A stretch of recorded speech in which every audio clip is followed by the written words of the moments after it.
الحمد لله نحمده ونستعينه ونستغفره ونعوذ بالله تعالى من شرور أنفسنا ومن سيئات أعمالنا. من يهده الله فلا مضل له ومن يضلل فلا هادي له، وأشهد أن لا إله إلا الله وحده لا شريك له، وأشهد أن محمدا عبده ورسوله صلوات الله وسلامه عليه وعلى آله وصحبه أجمعين. يا أيها الذين آمنوا اتقوا الله حق تقاته ولا تموتن إلا وأنتم مسلمون. يا أيها الناس اتقوا ربكم الذي خلقكم من نفس واحدة وخلق منها زوجها وبث منهما رجالا كثيرا ونساء واتقوا الله الذي تساءلون به والأرحام إن الله كان عليكم رقيبا. يا أيها الذين آمنوا اتقوا الله وقولوا قولا سديدا يصلح لكم أعمالكم ويغفر لكم ذنوبكم، ومن يطع الله ورسوله فقد فاز فوزا عظيما. أما بعد، فإن أصدق الحديث كتاب الله، وخير الهدي هدي محمد صلى الله عليه وسلم، وشر الأمور محدثاتها، وكل محدثة بدعة، وكل بدعة ضلالة، وكل ضلالة في النار. معاشر المسلمين وزمرة المؤمنين رحمكم الله، أوصيكم ونفسي بتقوى الله فقد فاز المتقون. Para jamaah salat Jumat rahimani wa rahimakumullah, saya wasiatkan kepada diri saya pribadi dan kepada para jamaah sekalian untuk kita senantiasa bertakwa kepada Allah Azza wa Jalla. Takwa sebagaimana yang dikatakan oleh seorang ulama yang bernama Talat ibn Habib rahimahullah ta'ala, takwa artinya adalah anta'amala bi ta'atillah ala nurin minallah tarju thawaballah, yaitu dengan Anda melaksanakan ketaatan-ketaatan kepada Allah. Anda melaksanakannya karena adanya tuntunan dalil dari Allah, dan Anda melaksanakannya karena Anda mengharapkan pahala surga dari Allah. Takwa juga artinya wa anta truka maksiatallah ala nurin minallah takhafu iqaballah, yaitu dengan Anda meninggalkan segala macam kemaksiatan kepada Allah. Anda meninggalkannya karena ada larangan dari Allah Subhanahu wa taala, dan Anda meninggalkannya karena Anda takut akan siksa Allah Subhanahu wa taala. Ma'asyiral muslimin, jamaah salat Jumat rahimani wa rahimakumullah. Kita merasakan sendiri dan menyaksikan sendiri betapa waktu silih berganti dengan begitu cepatnya. Baru beberapa hari yang lalu kita berpisah dengan bulan Ramadan. Namun sekarang beberapa hari ke depan kita dipertemukan kembali insyaallah dengan bulan Ramadan. Seorang mukmin yang mendapati peristiwa fenomena begitu cepatnya waktu silih berganti, dia akan teringat bahwasanya waktu adalah salah satu tanda dari tanda-tanda kebesaran Allah Subhanahu wa taala. Allah ingatkan ini di dalam firman-Nya, "Inna fi khalqis samawati wal ard wa ikhtilafil laili wan nahar la ayatil liulil albab." Sesungguhnya penciptaan langit dan bumi dan pergantian siang dan malam adalah tanda bagi kebesaran Allah Subhanahu wa taala untuk orang-orang yang cerdas. Bahkan silih bergantinya waktu dengan begitu cepatnya ini, seorang mukmin pasti teringat bahwa ini juga merupakan salah satu tanda dari semakin dekatnya hari kiamat. Nabi SAW bersabda, sebagaimana diriwayatkan dari Abu Hurairah radhiyallahu taala anhu, kata Nabi SAW, la taqumus sa'ah hatta yataqarabaz zaman. Tidak akan tegak hari kiamat sampai waktu saling berdekatan. Kemudian kata Nabi, fatakunas sanatu kasyahr, maka jadilah satu tahun itu ibarat seperti satu bulan. Wa yakunas syahru kal jum'ah, jadilah satu bulan itu ibarat seperti satu Jumat atau satu pekan. Wa takunal jum'atu kal yaum, jadilah satu Jumat itu ibaratnya seperti satu hari saja. Wa yakunal yaumu kas-sa'ah, dan jadilah satu hari itu seperti hanya 1 jam, seperti sesaat. Wa takuna sa'atu kahtiraqis sa'fa, dan jadilah sesaat itu ibaratnya seperti terbakarnya daun yang sangat kering. Sangat begitu cepat sekali waktu berlalu, menunjukkan semakin dekatnya hari kiamat. Ma'asyiral muslimin, jamaah rahimani wa rahimakumullah. Seorang mukmin dia menyadari bahwa waktu adalah nikmat yang besar yang Allah berikan kepadanya.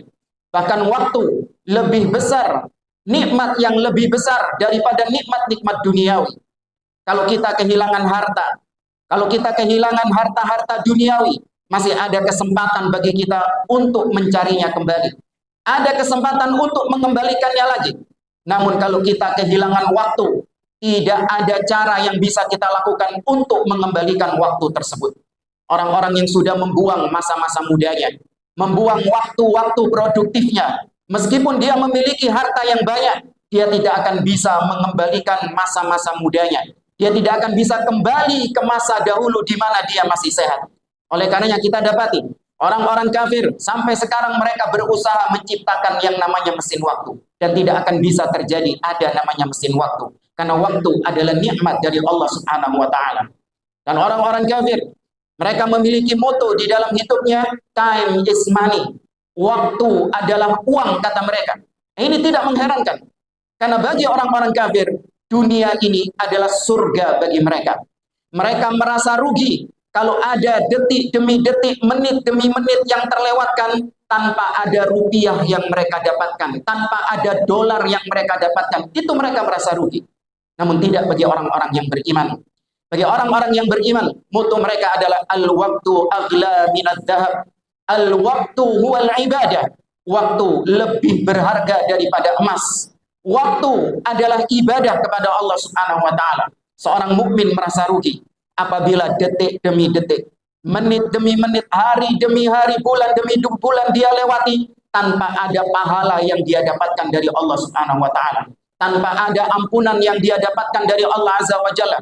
Justru seorang mukmin merasa rugi ketika hari demi hari dia lewati, semakin bertambah dosa-dosanya di sisi Allah Subhanahu wa Ta'ala.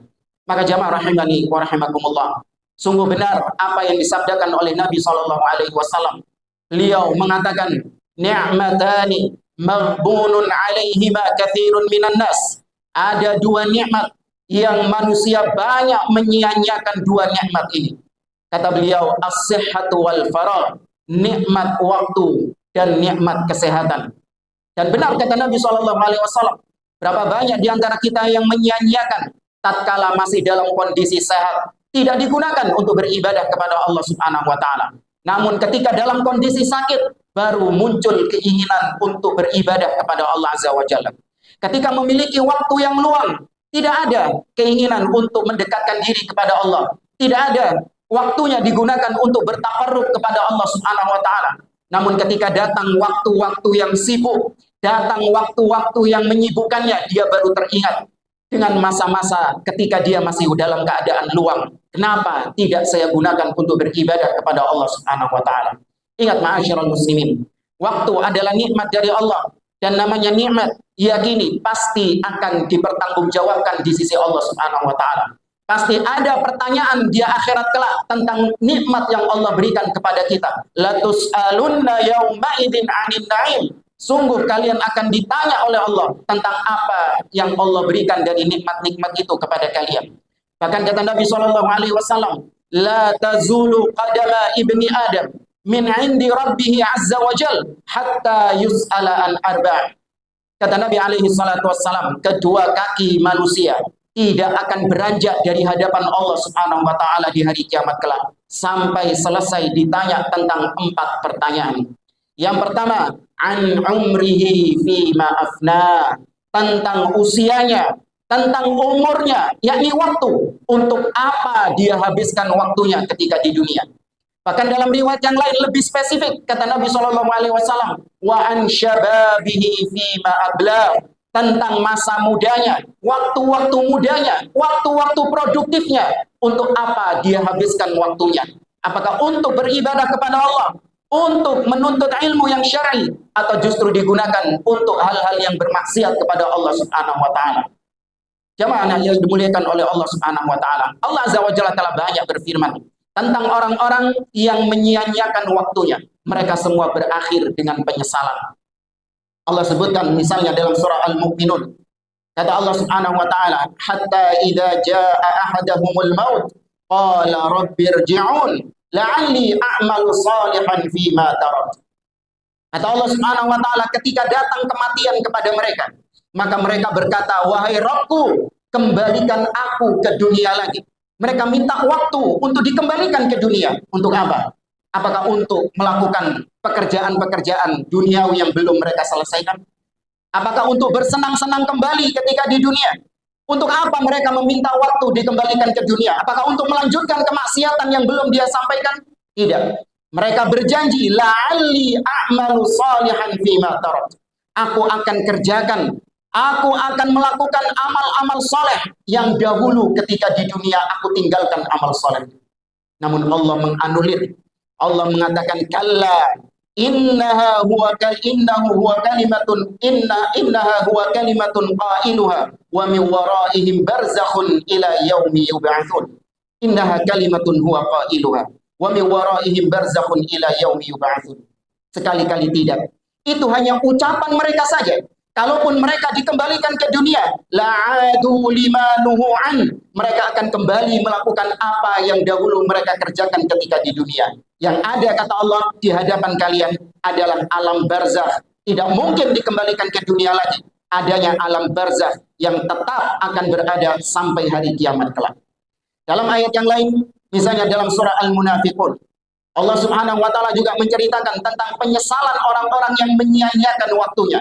Mereka merengek, minta kepada Allah Subhanahu wa taala, fayaqula rabbi laula akhartani ila ajalin qarib fa asaddaqa wa akum minas salihin.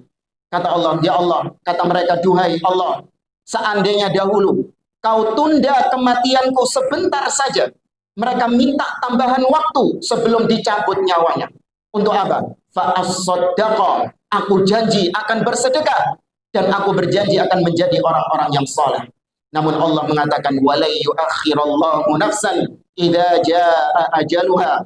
Allah tidak akan menunda kematian seseorang ketika datang ajalnya. Dalam ayat yang lain di surah Al-Fajr, bahkan lebih dahsyat lagi, mereka melihat neraka jahanam ada di hadapan mereka. Kata Allah Azza wa Jalla, waji'a yawma idzin bi jahannam yawma idzi yatadhakkarul insan wa anna lahu dzikra yaqulu ya laitani qaddamtu li hayati. Ketika neraka dihadapkan di depan mereka, mereka teringat dengan dahulu kehidupan mereka tatkala di dunia. Mereka menyesal kenapa dahulu ketika di dunia mereka tidak mempersiapkan kehidupan akhiratnya. Mereka mengatakan, yaqulu ya laitani qaddamtu li hayati. Duhai seandainya dahulu ketika di dunia aku manfaatkan waktu dengan baik untuk mempersiapkan kehidupan akhiratku ini. Namun kata Allah, wa anna lahu dzikra, sia-sia penyesalan mereka di akhirat. Tidak ada manfaatnya penyesalan ketika di akhirat. Penyesalan adalah di dunia. Maka ma'asyiral muslimin, mungkin dari kita ada yang menyia-nyiakan waktu, menyia-nyiakan masa muda kita.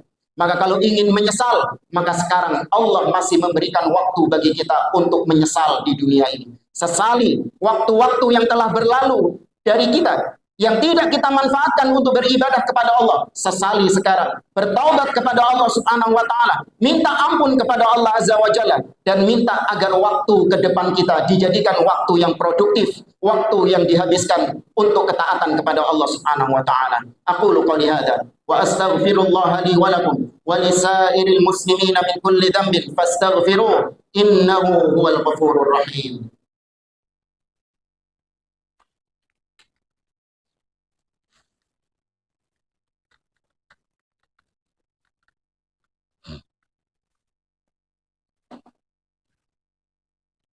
Alhamdulillahi rabbil alamin, wassalatu wassalam ala asyrafil anbiya'i wal mursalin, nabiyina Muhammadin wa ala alihi wa sahbihi ajma'in, thumma amma ba'd.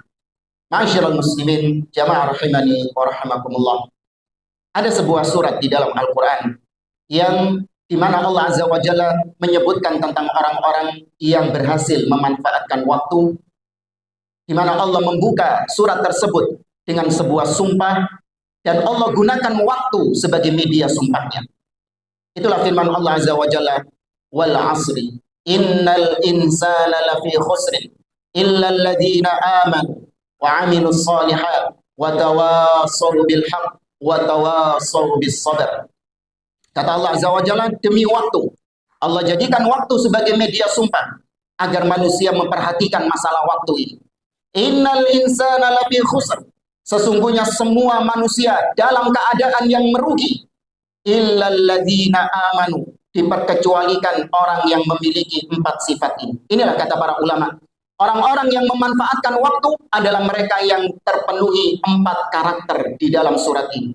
Illal ladzina amanu, yang pertama adalah orang-orang yang menghabiskan waktunya untuk beriman kepada Allah Subhanahu wa taala, mempelajari perkara-perkara keimanan, terutama keimanan kepada Allah Azza wa Jalla. Dia pelajari tauhid, dia pelajari nama-nama dan sifat-sifat Allah, dia yakini itu di dalam dirinya. Kemudian dia mempelajari tentang kitabullah, dia mengimani para nabi dan rasul, mengimani hari akhir, mengimani takdir. Orang yang menghabiskan waktunya untuk mempelajari perkara-perkara keimanan, inilah orang-orang yang memanfaatkan waktu dengan baik.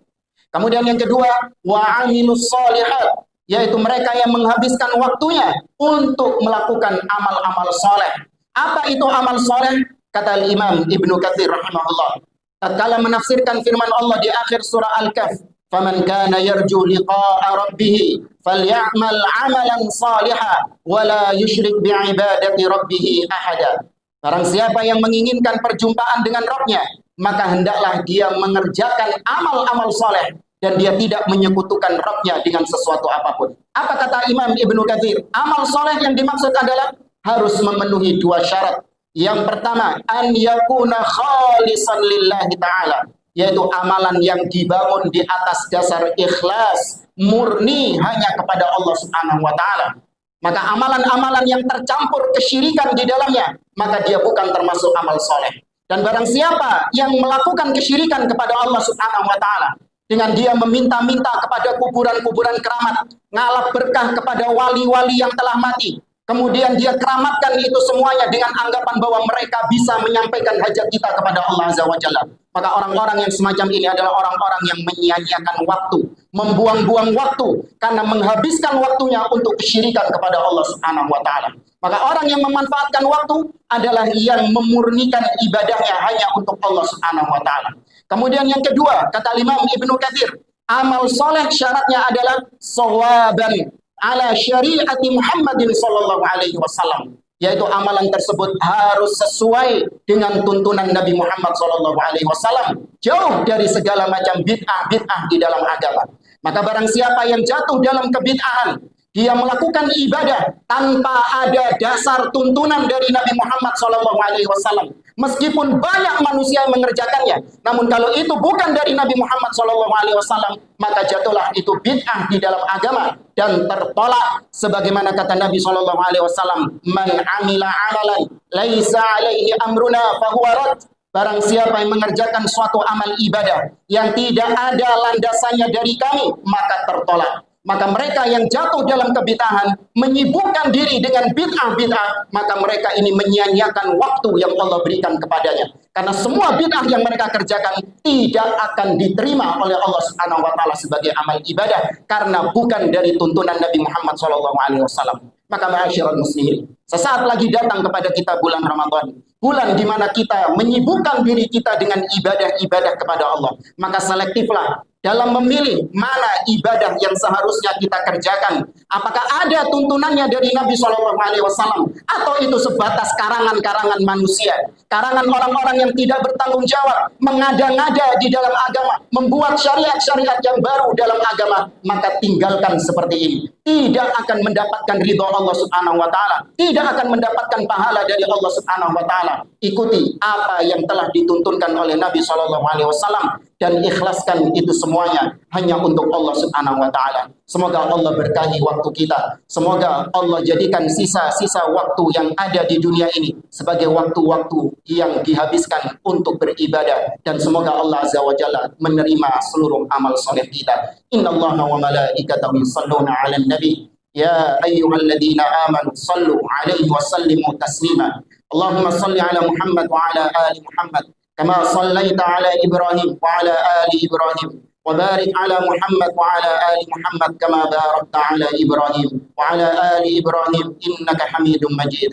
اللهم اغفر للمؤمنين والمؤمنات والمسلمين والمسلمات الأحياء منهم والأموات إنك سميع قريب مجيب الدعوات. اللهم أنت ربنا لا إله إلا أنت خلقتنا ونحن عبادك ونحن على عهدك ووعدك ما استطعنا نعوذ بك من شر ما صنعنا نبوء لك بنعمتك علينا ونبوء لك بذنوبنا فاغفر لنا فإنه لا يغفر الذنوب إلا أنت. اللهم أرنا الحق حقا وارزقنا اتباعه وأرنا الباطل باطلا وارزقنا اجتنابه. ربنا هب لنا من أزواجنا وذرياتنا قرة أعين واجعلنا للمتقين إماما. ربنا اغفر لنا ولوالدينا وارحمهم كما ربونا صغارا. ربنا تقبل منا إنك أنت السميع العليم وتب علينا إنك أنت التواب الرحيم. ربنا آتنا في الدنيا حسنة وفي الآخرة حسنة وقنا عذاب النار. وصل اللهم على نبينا محمد وعلى آله وصحبه أجمعين. وآخر دعوانا أن الحمد لله رب العالمين. وقوموا لصلاتكم يرحمكم الله.